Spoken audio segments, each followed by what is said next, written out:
Em algum momento entre 1896 e 1950, um homem chamado Ramana Maharshi ensinava no sopé de uma montanha no sul da Índia uma prática que ele descrevia com uma simplicidade desconcertante. Não era uma técnica complexa. Não envolvia postura específica, mantra, visualização ou ritual. Era apenas uma pergunta.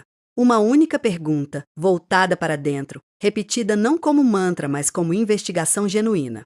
Quem sou eu? Ramana ensinava que quando essa pergunta é feita com sinceridade real, não como exercício intelectual, mas como busca direta da fonte do pensamento que diz eu, o pensamento do eu começa a se dissolver. E quando o pensamento do eu se dissolve, o que sobra não é nada. É o que ele chamava de self, com S maiúsculo. Consciência pura, sem forma, sem narrativa, sem o peso de uma história pessoal que precisa ser defendida e mantida. Ele também ensinava que esse estado não é algo a ser alcançado. É o que já existe quando tudo que foi superposto sobre ele é removido. O ego não é uma entidade real. É um pensamento.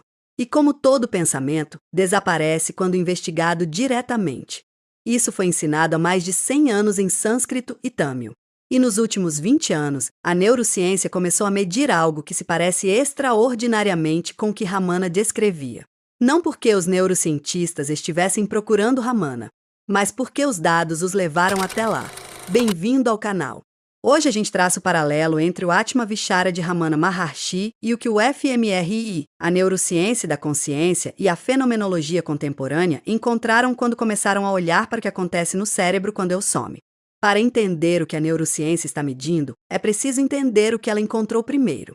Em algum momento nos anos 2000, pesquisadores usando o fMRI, que é ressonância magnética funcional e que permite observar quais regiões do cérebro estão ativas em tempo real, começaram a notar que havia uma rede de regiões cerebrais que ficava mais ativa quando o sujeito não estava fazendo nada específico. Quando não havia tarefa a executar, quando a atenção estava livre, flutuando, essa rede acendia. E quando o sujeito focava em uma tarefa externa, ela se quietava. Essa rede foi chamada de Default Mode Network, a rede de modo padrão. E quando os pesquisadores foram investigar o que ela processa quando está ativa, o que encontraram foi pensamento sobre si mesmo, ruminação sobre o passado, planejamento do futuro, narrativa autobiográfica. A voz interna que conta a história de quem você é, o que aconteceu com você, o que pode acontecer, o que os outros pensam de você. A Default Mode Network é, em termos neurológicos, a rede do narrativo. É o substrato cerebral do personagem que você chama de você mesmo.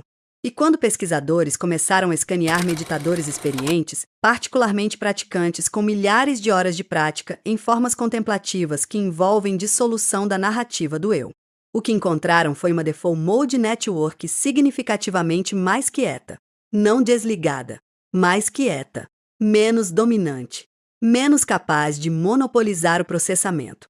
Isso batia com algo que Ramana havia descrito de forma muito precisa.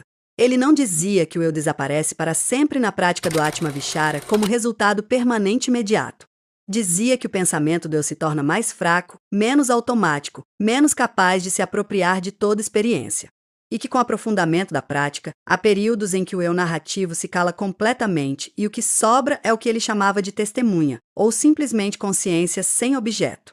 A Default Mode Network mais quieta dos meditadores experientes é nos dados do fMRI, o correlato neural do que Ramana descrevia em linguagem contemplativa. Mas há um caso clínico que ilumina essa convergência de uma forma ainda mais direta e que não veio de nenhuma prática contemplativa. Jill Bolte Taylor era neurocientista. Pesquisava doenças cerebrais no Harvard Brain Resource Center quando, em 1996, sofreu um AVC hemorrágico no hemisfério esquerdo. O hemisfério esquerdo é onde reside principalmente o processamento linear, a linguagem, a narrativa temporal, o senso de self como entidade separada com história e futuro. Enquanto o AVC progredia e o hemisfério esquerdo ia ficando silenciado, Jill Bolte Taylor descreveu em tempo real, do lado de dentro, o que acontecia com sua experiência subjetiva. O que ela descreveu é este: à medida que o hemisfério esquerdo silenciava, a fronteira entre ela e o mundo ao redor começou a se dissolver. O senso de ser uma entidade separada, delimitada pelo corpo, com história e identidade distinta, foi desaparecendo. O que tomou seu lugar foi uma experiência que ela descreveu como expansão para algo muito maior, sem limites definidos, sem narrativa, sem o peso de ser uma pessoa específica com problemas específicos.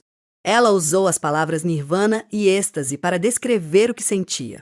Ela também descreveu claramente que não havia sofrimento naquele estado. Havia algo que ela chamou de paz profunda. Pesquisadores que estudaram o relato de Jill Bolte Taylor, incluindo o neurologista John Murray, traçaram paralelos diretos entre o que ela descreveu e o que Ramana Maharshi chamava de estado do self. A dissolução do eu narrativo. A experiência de consciência sem fronteiras. A ausência de sofrimento que não vem de nada externo, mas da remoção do construtor de sofrimento, que é o eu que resiste, que compara, que teme, que deseja. A diferença é que no caso de Jill Bolte Taylor, isso foi produzido por um dano cerebral que silenciou o hemisfério esquerdo de forma abrupta e involuntária. No Atma Vichara, é produzido voluntariamente, de forma gradual, pela investigação direta da fonte do pensamento que diz eu. Aqui é onde o paralelo com a neurociência contemporânea fica mais preciso e mais interessante. O que Ramana instruía na prática do Atma Vichara não era suprimir o pensamento do eu. Não era criar um estado alterado através de técnica. Era investigar diretamente. Quando o pensamento eu surge, em vez de seguir o conteúdo desse pensamento para onde quer que ele leve, você vira a atenção para o próprio pensamento e pergunta de onde ele surge. Quem é o eu que pensa esse pensamento? Isso é, na linguagem da fenomenologia filosófica contemporânea, uma mudança de atenção do self narrativo para o que Dan Zahavi chama de consciência pré-reflexiva. O Forminés, o simples fato de que qualquer experiência é experienciada por alguém, antes de qualquer história ser construída sobre esse alguém. A Ravi passa décadas argumentando que há uma forma de subjetividade mais básica do que o self-narrativo. Uma presença mínima que não é construída pela memória ou pela linguagem, que é anterior à história pessoal, que persiste mesmo quando narrativa para. Ramana descrevia exatamente isso como ponto de partida e o destino do Atma Vichara. A prática começa no eu que sente estar aqui, não no eu que tem um nome e uma história, no simples sentido de ser. E quando a investigação é levada ao fundo, o que se encontra é que esse sentido de ser não tem forma, não tem localização, não tem conteúdo. É pura presença. A neurociência ainda não sabe como medir isso. O fMRI mede atividade. Mas a experiência que Ramana descrevia como resultado do Atma Vichara não é uma atividade. É a ausência de atividade desnecessária.